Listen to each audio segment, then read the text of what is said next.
Hey, welcome to Way Too Indie's Music Hangout. This is Manjot Jawa. It's been quite a while since I've done one of these, and it's been quite sad that I haven't been able to.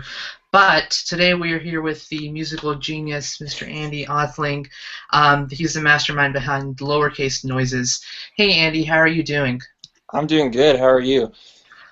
Doing great. It's a nice Saturday morning. Well, is it still morning for you? I think it's still morning. It's 10 for me, yeah. It's a nice morning. Awesome. Cool. And it's probably afternoon somewhere, but hey, whatever. Um, Time zones are confusing, but that's cool. Yeah. So why don't you go ahead and give us a little bit of an introduction about yourself, who you are, where you're at, and stuff like that. Yeah. So my name is Andy Othling, as you said. I'm the one, mostly one man thing behind Lowercase Noises. I'm actually in Albuquerque, New Mexico, which is the biggest town in a state there's not very many things going on. So except for now that we can talk about Breaking Bad, since that was in Albuquerque, so that makes it a lot easier to tell people where I'm from. Yeah, and I've been doing this, I think, for, not professionally maybe for like a year and a half, but really for like maybe 6 years or so.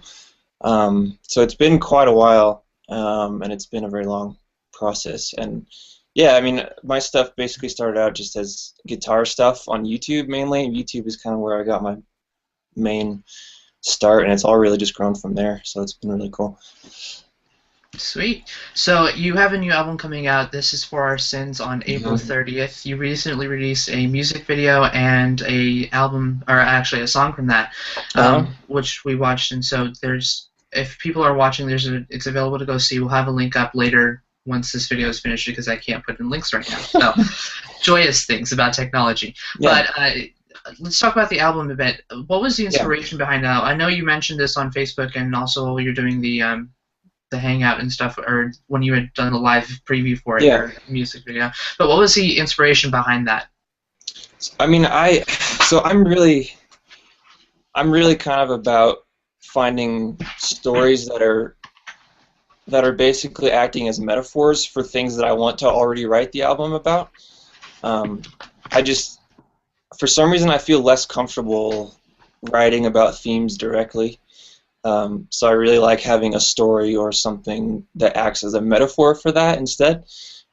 So, in the past I've done Migratory Patterns, which was about the 52 hertz whale, which is the loneliest whale in the world, and the Passage EP was loosely based around Cape Horn in South America, one of the roughest sailing spots in the world. So I actually stumbled across this story of the Lykov family who was isolated in the Siberian wilderness for over 40 years. And I found it, and I wish I could remember who, but it was literally just a post on my Facebook feed. And I I really wish I could remember who posted it, and I have no idea. So there's someone out there that I need to thank for pointing me to this story, but I don't know who it is.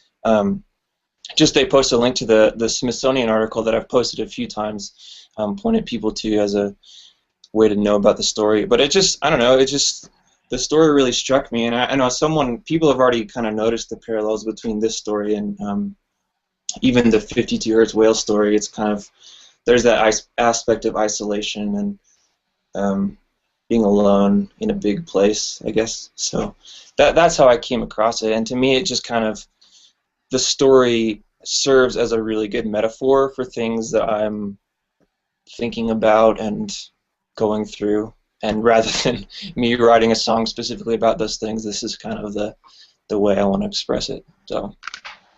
Awesome. So while you were, the Lykov story is an interesting story. I've read part of it and most of it, but it's an interesting story because they survived for quite a while without any communication or any, like you said, complete isolation, Right. which is strangely, in this stage, it's interesting. But for those of you that are watching who haven't heard of the Lykov story or haven't read it, it's a very interesting story to read, and it's definitely something you should read before Yeah. you listen to the entire album. Let's talk about how was it, compiling all this and taking the stories that they had, the Lykov family, their stories, and turning it into this album. What was the process in that for you in composing the songs? Yeah, so this was really different than anything I've done before because in the past, what I would do is I would just write songs, and after I've written them and finished them, I would come up with the names and come up with sort of the theme that would end up tying them all together. This time it was actually completely backwards. So I had stumbled across that story. I hadn't written any of the songs yet, but I knew, I was like, this is what I want the album to be about. And so actually I did a bunch of research. I got a book that's all about the story, and I read through it and took a bunch of notes. And actually I wrote out all the song titles first. So I was like, this is what I want the track listing to look like. And once I did that, then I went back and actually wrote the songs to match what I thought the mood should be for each, because each song title is meant to sort of represent a major kind of event in the life of the Lycov. So it kind of goes, it starts off in the turmoil of the reasons they left and the reasons they ended up isolating themselves, and goes through a bunch of different things. And at the end, just kind of the last song is just an homage to the one remaining woman from the family who's still living out there right now, actually. So yeah, it was a cool process. It was probably the hardest process I've had because I've never written. I mean, that's not true, but for this music, I've never really written going for a specific sound. It was always kind of just like, let's see what comes out, and that's what it is. So it was a really cool process to do it like this. It was cool. Yeah. And you mentioned some of the hardships of it, making it, and that's actually my next question. What were some of the hardships that, the difficulties that came from having to write something from a story like this? Yeah, well, I mean, it was really, there are some lyrics, is some singing on this album, but I really wanted to try to capture the mood and the feel of these different events and of the family themselves without the aid of a whole lot of lyrics. So that was an interesting thing to try to write a song. There's in the middle of the album, there's the death of three of the two sons and a daughter in the family, and it's like, what do I write to sort of represent because in the past a lot of my stuff has been not like a downer music per se, but kind of hopeful and uplifting. It's like, well, now how am I going to tackle these songs that are really, I mean, it's really about the death of three really important people in this family, and so that was challenging, but I really enjoyed it at the same time. And the other thing, to answer your question, is just I think this album probably has far more instrumentation than I've ever done on anything else. And so, especially once I got like to the mixing and the final stage of adding all the instruments, it just got really overwhelming a lot, because I'm used to, the last thing I released was the EP for my son Blake, and it's just kind of the standard, mostly guitar, very sparse instrumentation, and that's kind of what I'm used to. And so there's just a lot going on, which I'm glad I did that. But that just made it harder, and it made it a more frustrating process to get it all sound the way I wanted. So definitely. Well, you sent a preview to us, and yeah. I've listened to it, so it sounds amazing. So I know it was a tedious process for you, but I think it came out great, and great. It sounds amazing. So I'm glad you think so. In writing, like you said, creating these the songs for it, do you feel of like an emotional connection to the story that came about, and then it's that emotion being represented in those songs? Because I can feel some of that, but to you, what is that like? Yeah, well, I mean, it definitely does, and some of the big themes in this for me are, I mean, death itself. So actually, the time during the time, like the middle period while I was writing this, my grandpa died. And that was actually the first, I kind of remember when my great-grandparents died, but this was the first real, like, anyone really close to me had died. So it was really, so the album sort of took on a different meaning for me at that point, because, I was writing these songs kind of about the death of these people, and now was the first time experiencing that as well. So that was a big part of it. And, the other part of the story that I'm kind of really intrigued about is not only the isolation but the rejection of technology.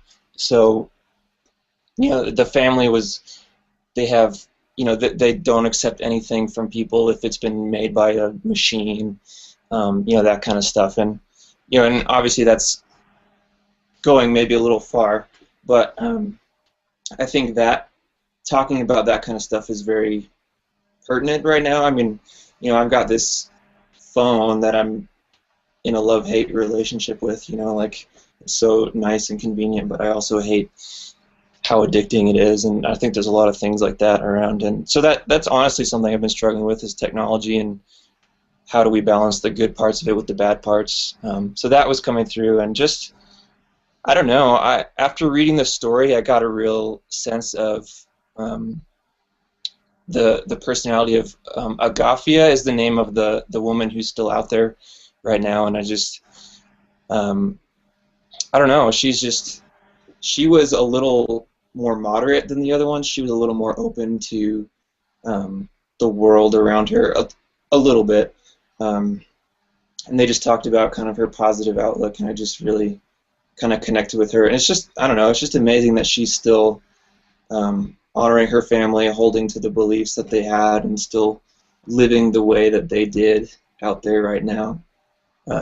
So I don't know, hopefully that answers it. There's just a lot of aspects to the story that I kind of, like you said, that kind of really struck me and drove me to write these songs. So yeah, that's actually great to hear. It's that it's impacted you so much, and it's also yeah, and that definitely answers my question. Is that, you know, most of music, I've said this a lot during these music hangouts, is that most of music today doesn't really have that message anymore. It's not. It's, you know, more about putting stuff out there that's going to make people money, that's going to make them something that's a one hit, and then it makes it popular and stuff. But right. there's not much of a message, and it's nice to hear that there's a message behind this, there's a story behind this, and it's not just someone else's story, it's also your story, Yeah. or it's the other way, it's not just your story, but it's also someone else's story, and that can relate to other people.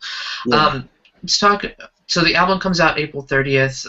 I encourage you to go listen to some of the tracks, the 2 tracks that have been out. There's a music video also as well. I'll have links down below. Encourage you to listen to it, and like I said, read the Lycos story, because it's an interesting story, and it's really intriguing. And you mentioned you know, the balance of technology and stuff as well, and that's interesting. Let's talk about more about your musical career, and how did you get started in music? What was your beginning inspiration? I mean, where it really started. So my dad plays guitar and has played for a long time, and you know, when I was little, my parents came to me and said, we're gonna pay for you to take lessons for something. You just get to pick what instrument. It's like, you have to do something, but you get to pick what instrument. So I was like, well, Dad plays the guitar, so I guess I'll just play the guitar. And so I took lessons. Guitar lessons for about 7 years, and when I first started off, you know, I really wanted to be the next Van Halen or like Stevie Ray Vaughan. Those were my 2 big guitar playing guys, and I was actually in kind of like a blues rock band for a long time in high school and the beginning of college, and I just got really tired of it. You know, it's like, why am I trying to play so many notes? And I just got really bored with it, honestly, trying to play that way. And I actually had a friend who I met when I first went to college, and he introduced me to a band called Dredge, which has probably been, I know my music probably doesn't sound, there's a little bit on the new album that sounds a little bit like Dredge, but it's the musical influence, maybe people can't hear as much, but that band definitely is the one that sent me down this trail. So kind of from there, from Dredge, I found other more straightforward post-rock bands, which then led me to more ambient stuff. And all throughout that, I was kind of experimenting with recording software on my own. You know, figuring out, wow, if I plug this into the sound card on my computer, I can record what I just played. And you know, getting over that excitement and figuring out, like, okay, how can I make something that actually sounds cool to listen to for anyone other than myself? So yeah, and it just there's never been like a, hey, I want to be I want to be like a YouTube guy. I want to be a full-time musician. Like there was never going into it like that. It just all kind of, I just started doing something I wanted to learn, I wanted to do for fun, and it kind of just grew. And then I said, wow, well now I can probably do this. And that led to another thing, and now I'm here full-time. I've been a full-time musician for a year and a half now, which is something I never thought I would ever be able to do. So yeah, that's kind of the basic backstory there. Sweet. So what was it like? I know you mentioned getting started with recording your own sounds and stuff. What was it like compiling your first album? Going through the process of it. And I know this is probably going to be an interesting story, but Yeah. what was the going through that process? Well, so actually, the first album I ever made is not available on the internet unless you look really hard, probably. So, like, there's an album I released in 2009 called Seafront, which I like to tell people was my first album, but it's really not. I wrote another one called Diaries before that, and I'm not super proud of it, which is why it's not out there right now. But yeah, it's just I don't even remember. Like I remember it was just like a mishmash of like all these different ideas. There wasn't like a cohesive feel, and I remember I was using some crappy recording software, and I was all excited because I had found these like, like snare, one shots and like kick and stuff. So I was like, I could program like a whole drum set. So I like literally copy pasted like thousands of kick, snares, cymbal hits, and like it sounded so robotic and lame. And yeah, but it's funny because when you're making stuff like that at the beginning, you don't realize kind of how bad it is, and I feel like if you did, you wouldn't do it again. So at the time, I was like really excited about it, and tried to release it. I don't even remember what I did, but if I hadn't done that, then I wouldn't have gone on to make Seafront, which is still slightly embarrassing to listen to, but listenable, and people still buy it and tell me their favorite songs are from that album, which is weird. So, yeah, I don't know. It's just every time I make an album, I think it turns out good, and then I make another one, and I'm like, well, here's a bunch of things I want to do better. And so every time I learn more, and it gets better, and yeah, it's just. I was thinking about it the other day, and like I feel like a lot of artists, their first album comes out and it's a big deal and it sounds awesome. And for me, people can go back and see exactly how I started. They can go back and see how stuff sounded 6 years ago when I first started on YouTube and whatever. So my whole kind of backstory is all out there if you want to go find it, which is, yeah, I guess it's cool, but it's also a little bit like embarrassing. Like sometimes I wish I could just remove everything except the last year and a half or 2 years and be like, this is what I am, but I don't know, for better or for worse, it's all there, I guess. Sweet.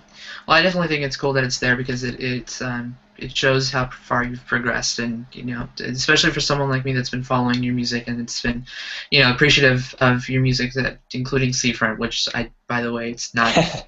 It's not my favorite, but it is one of the amazing ones, and I'm hoping that people that say that it's their favorite songs are from there, they're going to feel differently with this new album. So I hope so. Yeah. Let's talk a little bit about your inspiration for those albums. I know you mentioned that you draw a lot from metaphors, and also you're sitting in front of what looks to be thousands of books. So is that probably quite the reader? I'm sitting back in front of a white wall, so.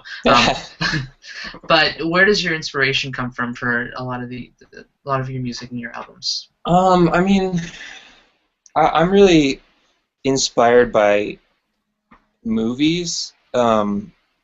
Some of my my absolute favorite movie of all time is The Fountain, by Darren Aronofsky, and I didn't even know about that movie.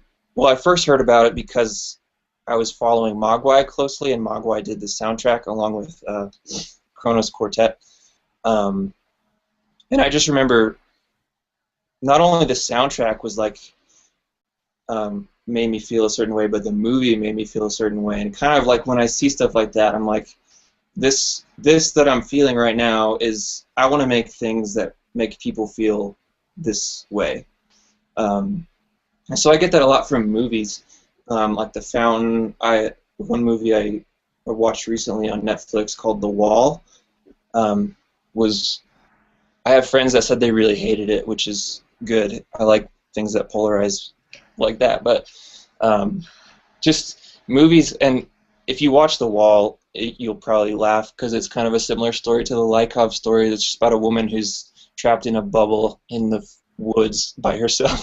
It sounds odd, but I really loved it.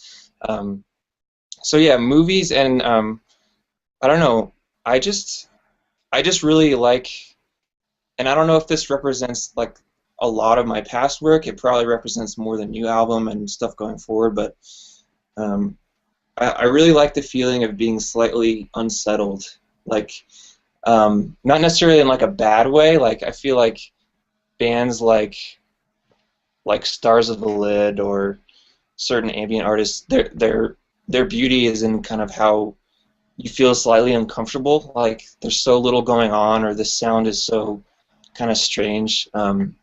So things that do that to me really kind of inspire me. I've kind of been on a Stephen King kick in reading, and I actually just finished The Shining because I want to read Doctor Sleep. But I just love the way he you know, infuses real life with just these really odd supernatural things. Just so, and stuff like that. So, you know, books and movies that make me feel like that are kind of what's inspiring me right now. Sweet, awesome. So, bringing back to, since you have an entire library behind you, what's your favorite book? My favorite book? Oh man, I remember in high school. I think the book that affected me most that I remember reading was probably Brave New World in high school. And I should read it again because I don't remember a whole lot about it, but I think that was maybe my first experience with a book that like didn't really end well, and I liked that in a weird way. And I was like, you know, it felt more like it was a little over the top to say it like this, but it felt more like real life. Like, you know, up until that point, I was like, you know, you read books that and see movies that everything ties up in a nice little bow, and I was like, you know, Brave New World was kind of like, here's this utopian society, and it all ended very poorly for the main character. So, I don't know, that sounds weird to say, but that sticks in my mind as like a book that really did a lot for me, I think. Sweet. I actually read Brave New World back when I was in middle school, so it's interesting you say that because that's also one of my favorite books. Is because it's different from all the rest, and it's nice that it's different from all the rest. If you guys are watching, go ahead and leave some questions. I'm going to start taking some questions. I know we have 2 that we'll start answering. But if you're watching, you can leave a question off. It's probably either, I don't know which side it's going to be on, but it's on some side. You can click on leave a question. If you can't leave a question for some reason, leave a question on the comments page at the actual event page, and I'll answer and I'll take those. So we're going to take a question from Dave Mantel. I'm sorry if I pronounced your last name wrong. I'm horrible with names, but he's asked, Andrew, talk to me about how you did some of the arrangements. Listen to Death of a Mother. The instrumentation is a lot of non-guitar oriented stuff. What did that writing process look like for someone who has focused mainly on guitar in past records? Yeah, that's a good question. I think, you know, you can probably attest to this since you've heard the album, but there's actually a lot of piano going on, a lot more than previous albums, and I kind of I feel like I wrote maybe a majority of the songs actually on the piano, which I'm not a piano player. I totally just fake it. But one of my favorite bands recently is a band called Gem Club, and they're more piano based. And it's one of the first bands that is piano based that I actually like. So I was kind of inspired to find some cool piano sounds and find some different chord voicings and that kind of stuff. So a lot of the song ideas actually came from piano ideas, which is not what I've done in the past. But furthermore, for the album in general, I kind of wanted to set it apart from my other stuff by not making the guitar the focal point on purpose. And you know, there's actually a few songs where there's either no guitar at all or very little guitar, and that's because I kind of just wrote the songs a lot of times without a guitar, and then would sit back and say, okay, does this need a guitar?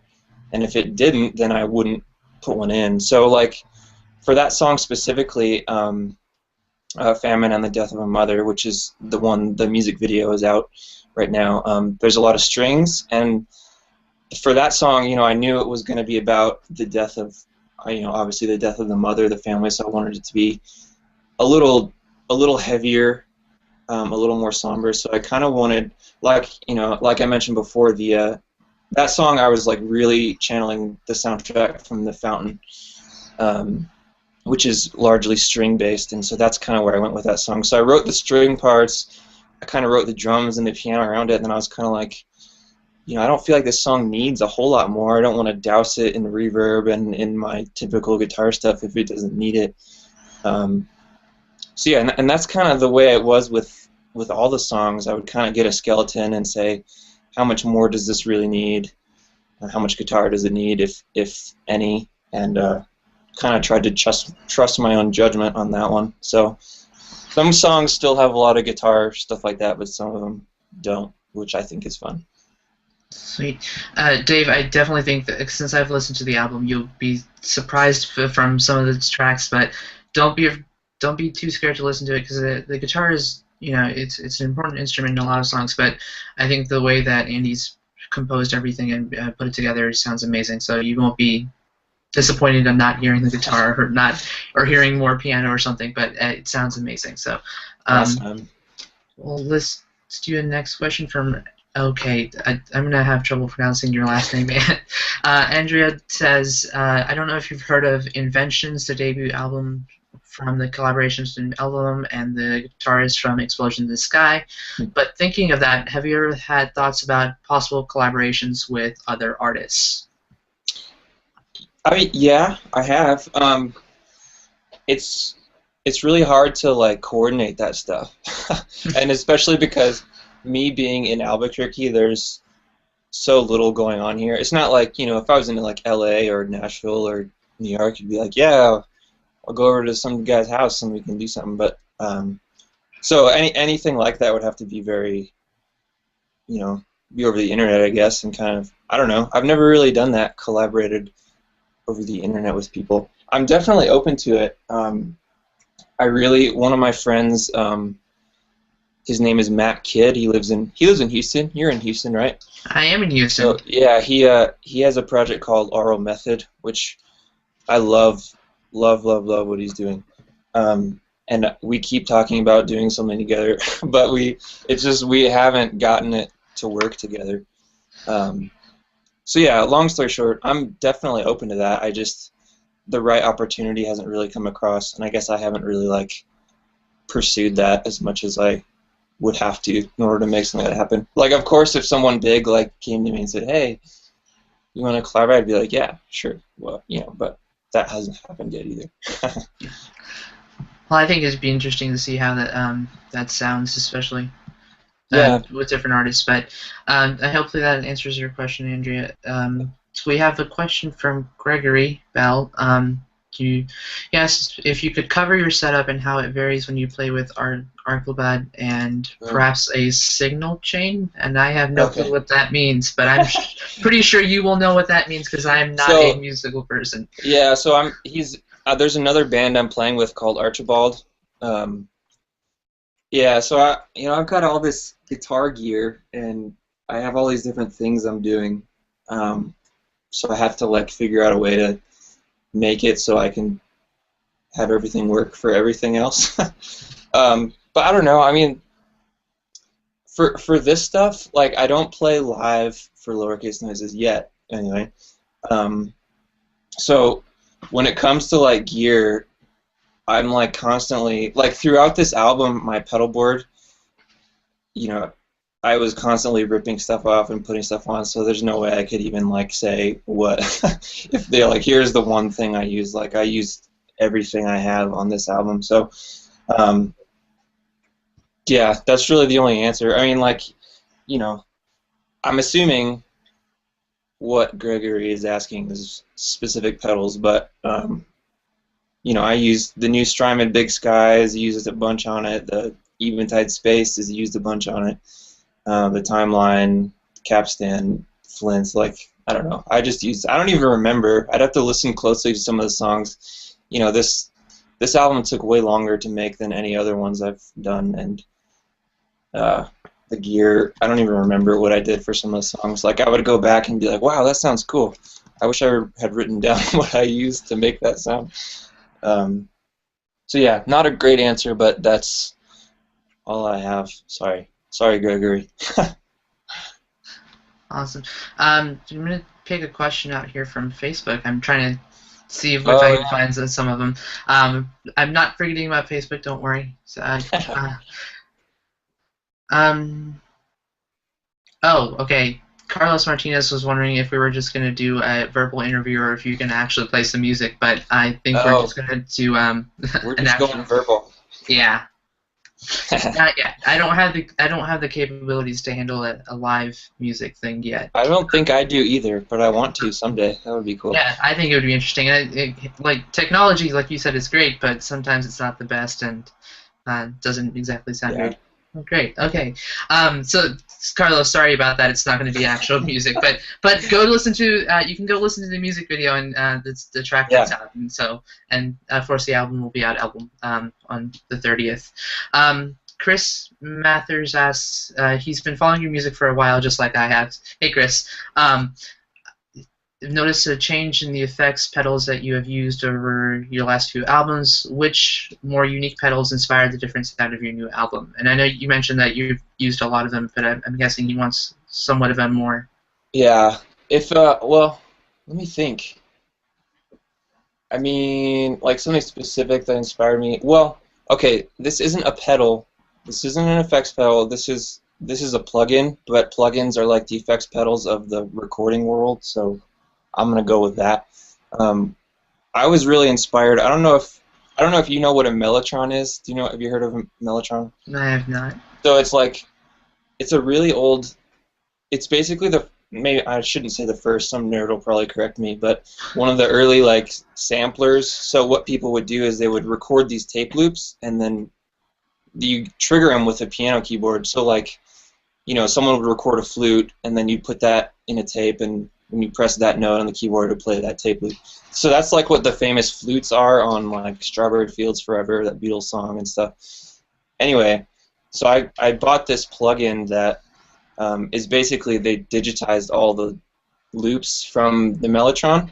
So there's all these really old cello sounds, the flute sounds, which are there's some like bunch of choir sounds. I use those like all over the place. It was far more inspiring to me than guitar pedals because I don't know. I used, and when I say this, you'll probably recognize it, but I used these like I forget what they're called. These St. Peter's choir samples. I used them in 3 or 4 different songs, and I don't know. I just kept stumbling across stuff in this plugin that inspired me. There's all these, even though it's weird because they might sound like they're fake cellos, but they're actually real samples of people who are probably dead now, which is weird. They're just really old and like warbly and cool sounding. And there was like a bells sample that I use a lot, and it's all from this mellotron plugin. And I know that didn't answer that guy's question at all, but since I don't remember much about the effects I used, I'll tell him that I was really. It's the GeForce M-Tron Pro. It's a mellotron plugin. It's really cool. I use it a lot. Sweet. Well, Chris, I hopefully that answers your question. Like Andy has mentioned before, that this is, it was a huge process, and there's so many different things. And I've listened to it, and having listened to it, like I said before, there's a lot of stuff going on, but at the same time, it sounds so great. But I guess maybe you'll have to do, if you remember, you'll probably have to do another YouTube video and tell people what they're, because people are pretty interesting. So. That would be kind of fun. Sweet. Yeah. So we're gonna do. I think we'll do one last question, then I have one last question for you, and then we'll. Okay. Yeah, and then I actually have two more questions for you, but we'll go Alright. then. Um, Cyrus Fisher is asking that you had the new album mastered by Taylor Dupree, or Yeah. yeah, and she's asking if you know him personally or have any ties to his 12K record album.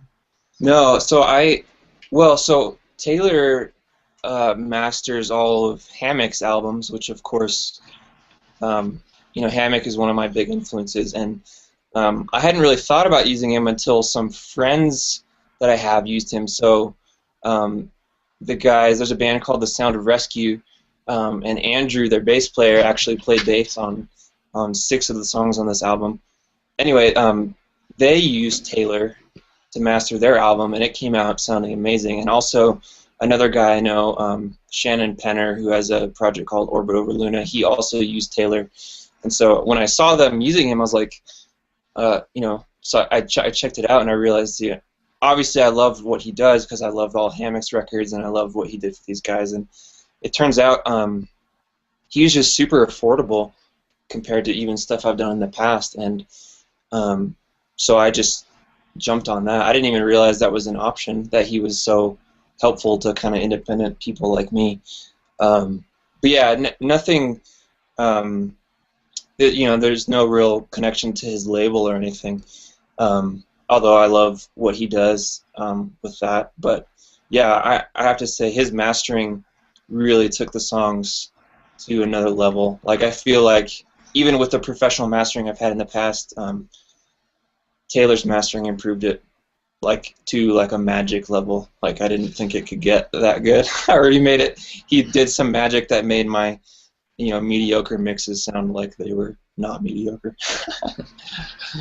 Awesome. So I hope that answers your question, Cyrus. Yeah. I have, and your mixes aren't mediocre, so that's good to be saying Well, that. But I know that's you're saying that, but yeah. Well, thank you. I guess we're gonna finish off here. But I have two more questions for you, and then we're gonna say goodbye, and I'll All right. talk to you later. I actually want to know, for your future, what do you have planned up ahead? And it's actually a double question, I guess. Okay. What do you have planned coming up after this album? And then I know a lot of people are probably wondering if you're going to do live shows.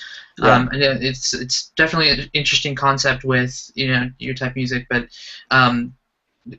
what's in the plans for that, or what's in the future for that? Yeah. So I mean, in general, for the future, like right now, I'm just kind of like still decompressing from finishing this album, and I haven't quite solidified what I want to do next in terms of recording. I've got a bunch of ideas of like things that might not work as Lowercase Noises stuff, but who knows if that'll actually happen.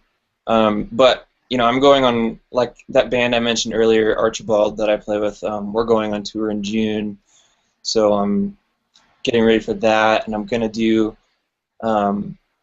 Getting started. I don't know if some people know who Levi the Poet is. He's like a big spoken word poet in Albuquerque here as well, and so I'm going to be producing and engineering his next record. So, there's some things coming up that aren't really Lowercase Noises related, but regarding tour, it's kind of like I was talking earlier about how I quit my job and now I'm a full-time musician. I never thought that would happen. It's kind of like that's such a lofty goal that now I'm kind of like, well, now I've got to make new goals because I never thought I would really reach this one. But so the next one I really want to do is a tour, and I think it's definitely going to happen this year. I'm still trying to figure out exactly what it's going to look like. I really love the idea of house shows because I feel like kind of the intimacy and I don't know, and this kind of goes back to the technology thing. There are so many people that I've interacted with over the years just via Twitter or Facebook or something, and I just really love the idea of going out and like meeting people and seeing who they really are and being in people's houses and hanging out. I think that would be cool. But there is, so all that to say, I think something is going to happen probably in the fall. I can't really say anything about it, but there's tentative talks about me going out with someone else, which would be really cool, but that's very early, so I'm not going to say who or what it is in case it doesn't actually happen. So yeah, I really want to do it. That's my next goal, is to put together a cool live show, and I want it to be more than just me, you know, sitting there playing my guitar, messing with effects pedals. I want it to be a fuller experience with maybe some video and some other different things just to make it cool. So yeah, hopefully later this year. Cool. I'd definitely be interested in seeing that. So hopefully you come to Houston, or actually, Hopefully. I'll be somewhere else. I think I'll be in Huntsville because I'm moving, but whatever. We'll come to you. No worries. Yeah, sounds good. I'm gonna take Matthew just asked a question, so I'm gonna take one more from him, and then I'll ask my last question.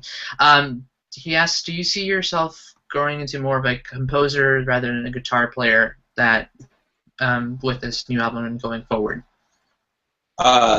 I would say yes, definitely. And I mean, I think I've kind of always wanted that anyway. It's just that the guitar was the primary instrument that I was comfortable with. But even when I first started out recording, I was like, I don't really want to be just a guitar player. You know, I want to make music, and I want people to feel things as a result of that music. So yeah, I mean, guitar is my main thing, and I love doing it, and I'm going to keep doing it the way I do. But yeah, I definitely, I even right now, I'd say I definitely identify with being a composer more than just a guitar player. So the answer to that question is absolutely yes, definitely. Awesome. Thank you, Matthew, for answering. For those of you that are still answering or have any questions, let Andy know, I guess, on Twitter or Facebook or something, and I'll answer those. But I have just one last question. So I always ask this of our artists that I talk to and everything, or people, what is one interesting thing about you that most people would not know? And it doesn't have to be, like I mentioned, it doesn't have to be something super secretive, or just something interesting about yourself. Well, what if it is kind of super secretive? Is that okay? Yeah, that's perfectly fine. That's up to you. I'm just saying it doesn't have to be that. No, I've been preparing for this question all morning. But no, so I think, you know, a lot of people know that I quit my job. It was November 2012, but what a lot of people don't know is that so I actually have a degree in computer science, and I was working at a large national laboratory doing top secret cybersecurity internet research and programming. So it's kind of, I don't know, it's funny when I tell people that, and it's funny when I think back to when I was doing that stuff, but yeah, so that's my, like, I can't even tell you what I did there still, because it was one of those things. So that's kind of fun, right? That's definitely interesting. Yeah. So well, it kind of worked out because I didn't really ever want to talk about work, but I literally couldn't talk about work. So people would be like, "So what do you do?" Like, "Oh, I program, but I can't tell you anything about what I do." But I'm a musician too, so it kind of worked out because I never really wanted to talk about it anyway. Well, sweet. So that wraps it about us. The new album, This Is For Our Sins, will be out on April 30th. Andy, thank you so much for joining us and talking through all these questions and answering my questions as well.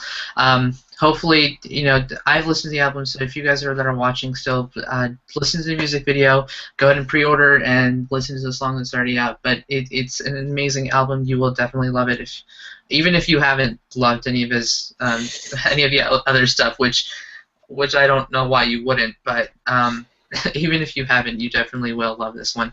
Andy, do you have anything else that you'd like to add before we sign off here? No, just thank you for having me, and yeah, like, I'm glad, you know, we hadn't talked previously about your thoughts about the album, but I'm glad to hear that you like it, and yeah, pre-order it if you haven't already on music.lowercasenoises.com. It's right there. Sweet. Awesome. So thank you again, Andy, for joining us. Thank you to all of you that have watched. We will have a post up on Way to Indie soon. I know I've been straggling behind on some of the older ones, but I'm spending the rest of today writing everything, hopefully, if I don't have anything else come up. Awesome. But we'll have that post up soon, and then we'll have links and stuff. And this video will be available to watch right after we finish broadcasting. It'll be up on YouTube, and the questions and stuff will be on this event page. However, Google wants to handle it, so Yeah. it's technology and stuff. Andy, if you'll hold on, and we'll talk a little bit after. But again, thank you for everyone for joining, and I'll see you hopefully next week. Another artist. If you have an artist that you think I should interview or talk to, just send me a tweet at Manjot Jawa. That's ManjotJawa. I almost forgot how to spell my name. Or just visit way2indie.com and go to the staff or authors page, and then that has my contact information. Thank you all again for joining us. Have a great weekend. Go listen to the music video. Go listen to the track that's out, and go pre-order the album because you're going to love it, and I promise you that. So, adios. Have a good day. What I would do is I would write songs, and after I've written them and finished them, I would come up with the names and come up with sort of the theme that would end up tying them all together. This time it was actually completely backwards. So I had stumbled across that story. I hadn't written any of the songs yet, but I knew, I was like, this is what I want the album to be about. And so actually I did a bunch of research. I got a book that's all about the story, and I read through it and took a bunch of notes, and I wrote out all the song titles first, so I was like, this is what I want the track listing to look like, and once I did that, then I went back and actually wrote the songs to match what I thought the mood should be for each, because each song title is meant to sort of represent a major kind of event in the life of the Light Cub, so it kind of goes. It starts off in the turmoil of the reasons they left and the reasons they ended up isolating themselves, and goes through a bunch of different things. And at the end, just kind of the last song is just an homage to the one remaining woman from the family who's still living out there right now, actually. So yeah, it was a cool. Hey, welcome to Way2Indie's Music Hangout. This is Manjot Jawa. It's been quite a while since I've done one of these, and it's been quite sad that I haven't been able to. But today we are here with the musical genius, Mr. Andy Othling. He's the mastermind behind Lowercase Noises. Hey, Andy, how are you doing? I'm doing good. How are you? Doing great. It's a nice Saturday morning. Is it still morning for you? I think it's still morning. It's 10 for me, yeah. It's a nice awesome. Morning. Cool, and it's probably afternoon somewhere, but hey, whatever. Time zones are confusing, but that's cool. Yeah. So why don't you go ahead and give us a little bit of an introduction about yourself, who you are, where you're at, and stuff like that. Yeah. So my name is Andy Othling, as you said. I'm the one, mostly one-man thing behind Lowercase Noises. I'm actually in Albuquerque, New Mexico, which is the biggest town in a state there's not very many things going on. So, except for now that we can talk about Breaking Bad, since that was in Albuquerque, so that makes it a lot easier to tell people where I'm from. Yeah, I've been doing this, I think, for, not professionally maybe for like a year and a half, but really for like maybe 6 years or so. So it's been quite a while, and it's been a very long process. And yeah, I mean, my stuff basically started out just as guitar stuff on YouTube mainly. YouTube is kind of where I got my main start, and it's all really just grown from there, so it's been really cool. Sweet. So you have a new album coming out, This Is For Our Sins, on April 30th. You recently released a music video and a song from that, which we watched. And so if people are watching, it's available to go see. We'll have a link up later once this video is finished, because I can't put in links right now. So joyous things about technology. Yeah. But let's talk about the album a bit. What was the inspiration behind that? I know you mentioned this on Facebook, and also while you're doing the hangout and stuff, or when you had done the live preview for it, your music video. But what was the inspiration behind that? I mean, I'm really kind of about finding stories that are basically acting as metaphors for things that I want to already write the album about. The aspect of isolation and being alone in a big place, I guess. So that's how I came across it. And to me, it just kind of, the story serves as a really good metaphor for things that I'm thinking about and going through. And rather than me writing a song specifically about those things, this is kind of the way I want to express it. So. Awesome. So, while you were, the Lycos story is an interesting story. I've read part of it and most of it, but it's an interesting because they survived for quite a while without any communication or any, like you said, complete isolation, Right. um, which is strangely, in this stage, it's interesting. But for those of you that are watching who haven't heard of the Lycos story or haven't read it, it's a very interesting story to read, and it's definitely something you should read before Yeah. you listen to the entire album.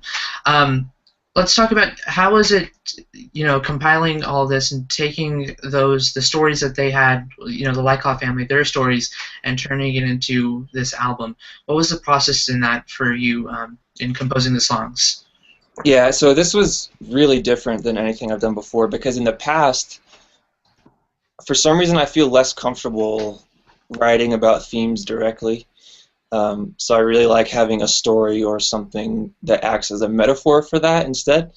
So, in the past I've done Migratory Patterns, which was about the 52 hertz whale, which is the loneliest whale in the world, and the Passage EP was loosely based around Cape Horn in South America, one of the roughest sailing spots in the world. So I actually stumbled across this story of the Lykov family who was isolated in the Siberian wilderness for over 40 years.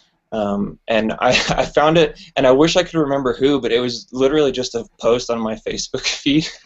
And I really wish I could remember who posted it, and I have no idea. So there's someone out there that I need to thank for pointing me to this story, but I don't know who it is.